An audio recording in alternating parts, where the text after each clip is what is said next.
The March 1986 issue of Wrestling Eye is packed with a mix of in-depth wrestling analysis, behind-the-scenes speculation, and spotlights on some of the biggest names in wrestling at the time.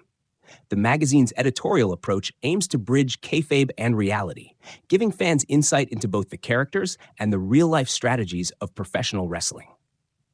Major highlights from the issue: cover story and featured articles. Editorial: Come Back, Fritz. A plea for Fritz von Erich to rejoin the NWA. How to beat Ric Flair, Jerry Lawler's three-step plan. Is there a WWF Tiger Eye connection? Investigating a rumored link between Vince McMahon and Sylvester Stallone. The Fabulous Ones, an in-depth interview. The Sheik returns to Detroit. Ricky Steamboat, who needs the Karate Kid? Ric Flair and Magnum, a lesson in mutual respect. Abdullah the Butcher, the king of foreign objects. Jesse the Body Ventura, Wrestler of the Month.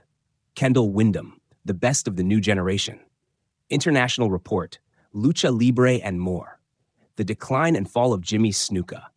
Fan Club column, wrestling newsletters and bulletins. Detailed breakdown of key articles. Editorial: Come Back, Fritz.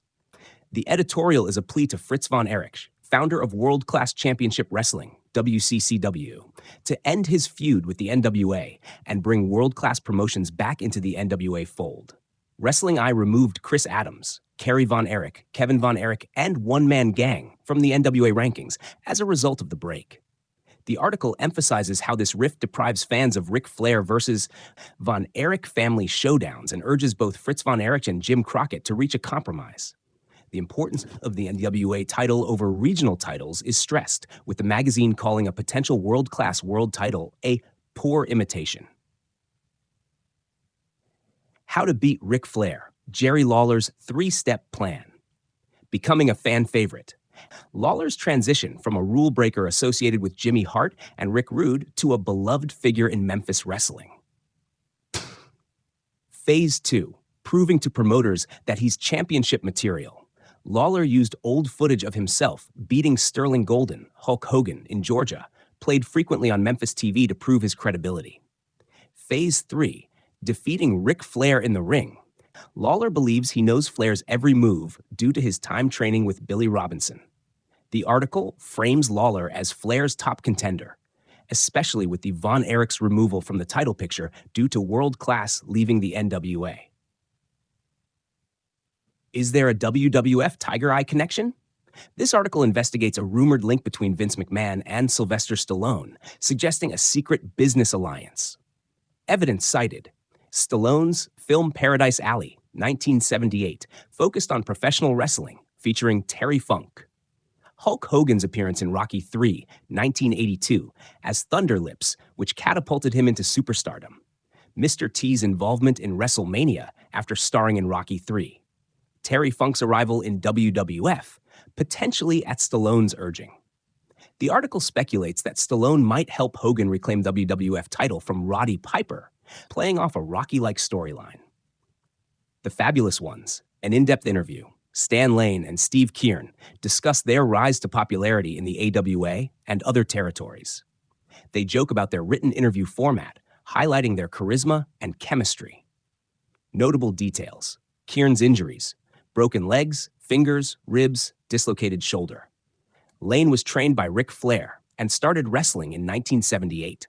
Stan Lane loves 60s music, drag racing, and topless female referees. His words. Keirn once wrestled in Guatemala as a masked character, the Black Angel. The article frames them as major fan favorites, currently feuding with the Sheepherders over the Southern Tag Team titles. The Sheik returns to Detroit. The Sheik, Ed Farhat, one of wrestling's most feared brawlers, is back. Known for pencil stabbings, fireballs, and brutal brawling, the Sheik's return is embraced by Detroit promoter Joyce Flesher. Highlights the Sheik's history of extreme violence, including past feuds with Bobo Brazil and Dick the Bruiser. The article promotes the release of a documentary, I Like to Hurt People, showcasing his violent history. Ricky Steamboat, Who Needs the Karate Kid? Criticism of Ricky Steamboat's new WWF persona, which leans into martial arts influences, coinciding with the success of the Karate Kid movie. calls Steamboat's new gimmick a Hollywood-inspired sellout, contrasting it with his pure wrestling background in the NWA. The article predicts Steamboat will eventually return to the NWA. Ric Flair and Magnum TA, A Lesson in Mutual Respect, documents the brutal rivalry between Flair and Magnum TA, emphasizing their mutual respect. Flair acknowledges Magnum as one of his toughest opponents. Speculation on a potential Flair-Magnum tag team is teased. Abdullah the Butcher, the king of foreign objects, highlights Abdullah's violent legacy, including razor blades, forks, chains, brass knuckles, feuds with Carlos Colon, Bruiser Brody, and Ric Flair. Fireball attacks on Johnny Valentine, calls Abdullah the most dangerous wrestler alive. Jesse the Body Ventura, Wrestler of the Month, discusses Ventura's near miss at winning the WWF Championship, reveals Ventura's real-life health scare, blood clots in his lungs, that stalled his in-ring career, suggests Ventura has one last chance to win gold before retirement. Kendall Windham, the best of the new generation. 20-year-old Kendall Windham, younger brother of Barry Windham, is spotlighted. Won the Florida Heavyweight Championship within his first year. Concerns raised about his lack of bulk, which could hurt him in matches against top-tier talent. International Report, Lucha Libre and More, covers Mexican wrestling, particularly Mil Mascaras, Babyface, and Dos Caras, growing connections between the UWA and WWF, women's wrestling in Mexico. The Decline and Fall of Jimmy Snuka explores Snuka's fall from grace, citing legal troubles, including an arrest in Syracuse, loss of popularity despite feuds with Don Morocco and Roddy Piper, speculation on his WWF exit.